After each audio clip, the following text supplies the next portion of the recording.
तो हेलो दोस्तों, you are watching I वही mentor YouTube channel. Please like and subscribe. अच्छा, इस वीडियो में आपको बताऊंगा कि आप डेली की रिजर्वेशन जो आपको मिलती है वो आप समझती हैं कि 1.8% के हिसाब से आपको प्रॉफिट मिलता है। लेकिन अगर हम स्टेक लगाते हैं तो उससे हमें 1.2% के हिसाब से प्रॉफिट मिलता है। तो इसलिए ऑलमोस्ट जो लोग होते हैं वो रिजर्वेशन लगाना ही जो है वो प्रेफर करते हैं कि हमें रिजर्वेशन के ऊपर 1.8% के हिसाब से जो है वो प्रॉफिट रेशियो मिल जाएगा। बट ये उनकी थॉट जो है वो मैं समझता हूँ कि वो एक्यूरेट नहीं है। ये देखिए 1.8% रिजर्वेशन बता रहा है कि आपको मिला है, लेकिन नहीं।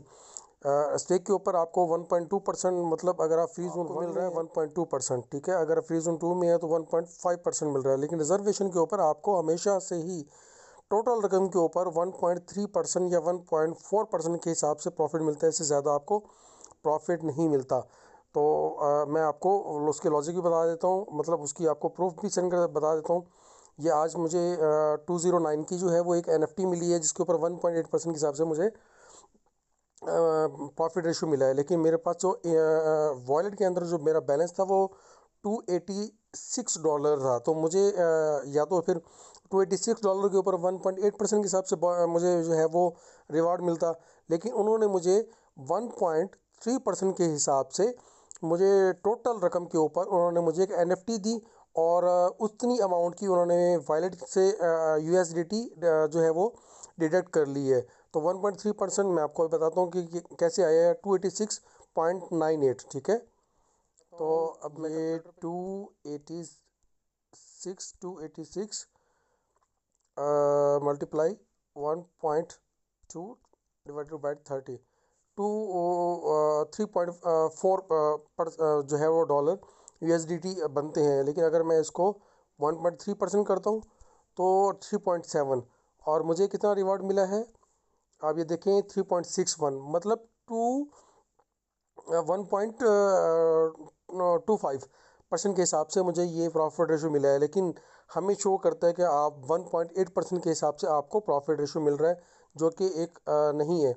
लोग इसलिए रिजर्वेशन के ऊपर रोज़ाना रिस्क लेते हैं, रोज़ाना के डेली बेसिस के ऊपर रिज़र्व करते हैं और उसका प्रॉफिट लेते हैं। लेकिन आप तमाम दोस्तों से मैं ये गुजारिश करूँगा जो रिज़र्व अपना नहीं लेना चाहते, रिस्क नहीं लेना चाहते, वो स्टेक के ऊपर लाजमी जाएं। डेली बेसिस पे जो है वो यहाँ पर आपको 1.2% है। इससे ज़्यादा अगर आपका अमाउंट है तो 1.8% के हिसाब से आप गो टू स्टेक करें। $10 का 10 दिन का स्टेक करें, 30 डेज़ का स्टेक करें, ताकि आपको प्रॉफिट रेशो ज़्यादा मिले और आपका रिस्क जो है वो कम हो जाए। तो मैं ये प्रेफर करूँगा कि स्टेक ज़्यादा बेटर जो है वो रिज़र्व डेली बेसिस पे रिज़र्व से, क्योंकि यहाँ पे नॉट विन का भी ऑप्शन आता है, ठीक है। ओपनिंग भी आ जाती है, रिस्ट्रिक्शंस फेल भी हो जाती हैं, नॉट बाउंड आ जाते हैं, मतलब एवरीथिंग जो है वो रिस्क आपका रिजर्व के ऊपर खड़ा हुआ है। सिर्फ यहाँ पर आपको जो मिल रहा है वो 1.3% के हिसाब से मिल रहा है टोटल रकम के ऊपर। उतने ही हिसाब से वो हमारी एक NFT देती है। जैसे आज मुझे 200 मिला है, लेकिन मेरी अमाउंट में तो पड़े हुए 286, तो मुझे 286 का मिलना चाहिए था, लेकिन नहीं, मुझे 200 का मिला है। तो तमाम दोस्त जो हैं वो स्टेक पर जाएं, स्टेक जो है फ्री जोन के ऊपर जाएं और यहाँ पर वो गो टू स्टेक करें और स्टेक को NFT बाई 286 है, तो मैं यहाँ पर 285 की जो है वो स्टेक लगा सकता हूँ। 10 दिन के लिए, 15 दिन के लिए, 20 दिन के लिए यहाँ पे मैं बाई कर लूँ उसको, और मुझे जो है वो 1.2% के हिसाब से मेरे अकाउंट में पेमेंट ट्रांसफ़र होती रहेगी। तो आप 30 डेज़ का ना लगाएं, आप 10 डेज़ का लगा लें। 10 डेज़ का जो प्रॉफिट है फिर उसके ऊपर दोबारा से आप 10 डेज़ का लगा लें, ठीक है। उस हिसाब से फिर आपको प्रॉफिट रेशो आपका 1.2% टोटल रकम के ऊपर आपको मिलता रहेगा।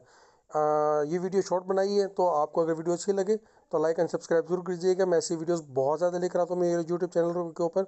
आपके जो भी क्वेश्चंस हैं कमेंट्स बॉक्स पर राइट डाउन करें, मैं उनके आंसर ज़रूर दूंगा आपको। Thank you so much.